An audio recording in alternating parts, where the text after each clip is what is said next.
Well, Hamid, assalamu alaikum. We're talking now, inshallah, to Brother Zaid Hamid, live from Pakistan, from the organization called Bharat Stacks, and it is a private and independent Pakistani think tank and defense analysis consulting group, and they specialize basically in groundbreaking, cutting-edge research on the regional and international political, economic and national security issues as well.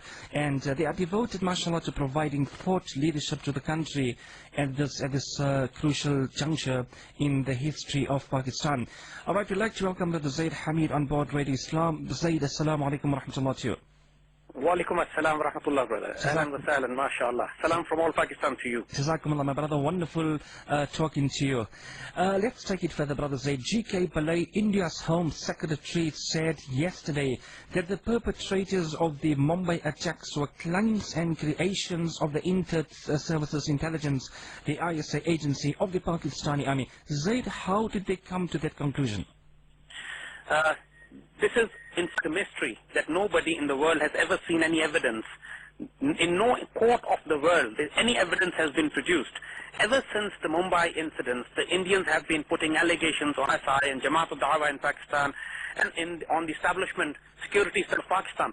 But all the indications have so far been directed towards the fact that there have been an inter-job from the Indian security establishment, the murder of the police officer Kurkure, and the involvement of Colonel Prohit, the Indian military intelligence officer who was involved in internal terrorism in India and even timed on ISI.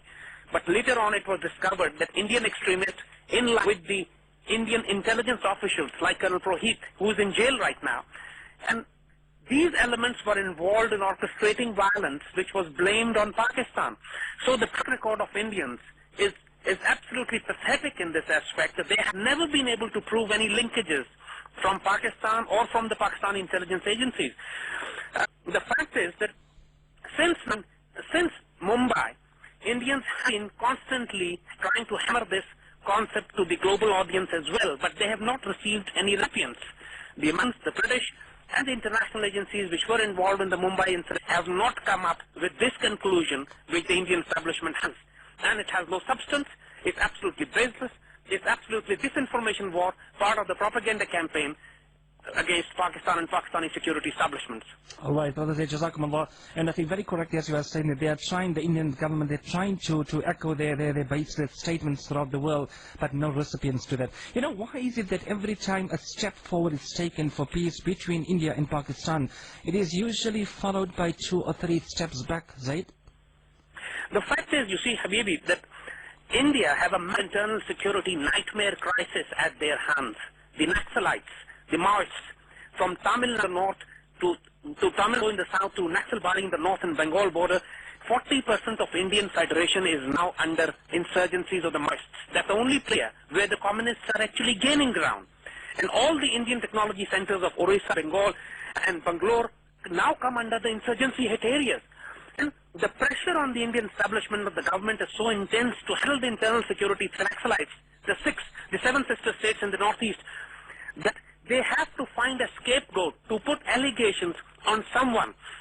And the Americans have been trying to push Indians to come to a talk with Pakistan over Kashmir, because the Americans feel that if the Kashmir dispute can be resolved, one can be forced to divert its attention and forces towards the Afghan border. That's why you find Richard Holbrooke, who came to this region under the new doctrine of AFPAC, Pakistan, that also had Kashmir on its agenda. So Indians have come on the dialogue table, but they are reluctant, they're not willing. There's no pressure on the Indians as such, because they don't want to do American bidding as well, despite the fact that they are in the concept that they can be the strategic allies or strategic partners for the 21st century against Islamic extremism, in quotes, from Pakistan and his experts.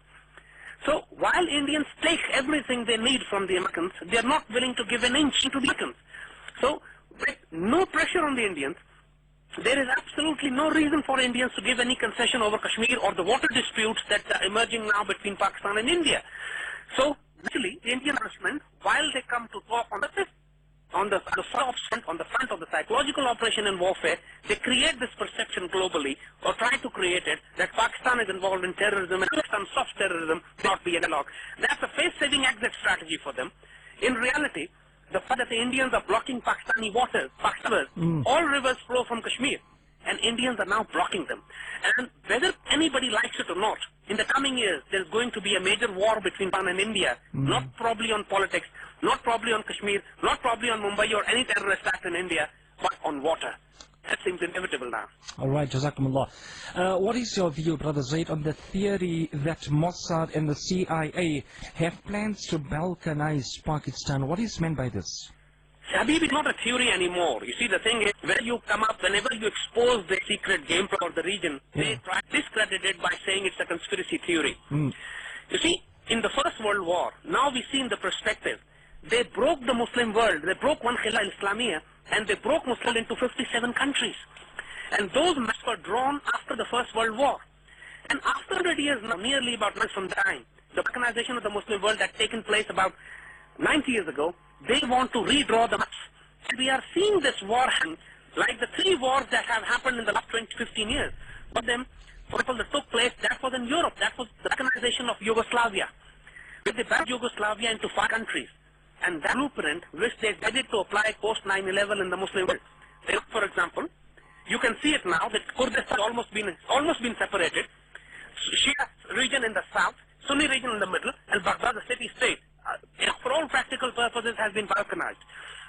Afghanistan. Now they are blatantly coming up with ideas that we should divide Afghanistan on the Lebanon option. Lebanon option means the one segment to be controlled by, for example, controlled by Hezbollah, and the central government is controlled by somebody else. So they're saying the Pashtun regions of Mullah Omar are broken away from a given semi-autonomous state, and the rest of the Kabul and northern areas should be by the Americans and the NATO. Now, similarly, the same game plan for Pakistan, the support to the insurgencies, the breakdown of the law and order, the breakdown of the economic system through the IMF policies, blocking of Pakistani water, creating pressure and food crisis, and then a massive disinformation war that Pakistan is breaking apart. Pakistan is a failed state, it's a pink state, its nuclear weapons are falling into the enemy's terror, for example. So these kind of massive, this is called the 4th generation war, in which you break up a country, you divide a country, not through a high-intensity war, but through small, low-intensity conflicts on various axes, either ideological, either political, either economic, or support to the insurgency groups, Indian groups, Pakistan, tribal areas. So this is not a theory, it's not a conspiracy, it's a war in operation already, it's in the advanced stages, but Pakistani society had recognized this at least 2 years ago. Armed forces were able to regroup, so the coordinated, backed up the armed forces, and then the massive security operation in Swat Valley in the tribal areas, which has basically broken the back of the Indian-backed insurgent groups. So terrorism, but that is local terrorist incidents not capable to break a country. So the threat is over now from that aspect. But the government which is in Islamabad is a totally compromised, corrupt government installed under the name of democracy by the CIA and the Americans. And on the other hand, IMF policies which are being, and the blockade of water, they are designed to create an economic collapse in Pakistan, a food agriculture crisis in Pakistan. So unless this government is removed immediately, Pakistanis will have to face a much tougher time in future. But the awareness is there. The nationalists and patriots are making a counter-attack in all axes on the ground level. They're raising their voices. The nation has been regrouped, reorganized, and alhamdulillah, we have a great, by Allah, we have a role to play in this. And when the ideological and emotional identity-wise the nation is revived, then the physical threats can be managed. It's only when the disinformation is so intense that despondency starts to develop in the society that the job of the enemies become easier. Now, alhamdulillah, there's a regrouping in Pakistan. The patriotic and Islamic elements are grouping together. And the awareness level, Americans wanted this game. As the media, the intellectuals, the youth, the armed forces have understood this game. Actually, you would see that the Americans have been very disturbed that the Pakistan army has been taking independent steps, which are very close to the dislike of the Americans. For example, Pakistan signed a gas pipe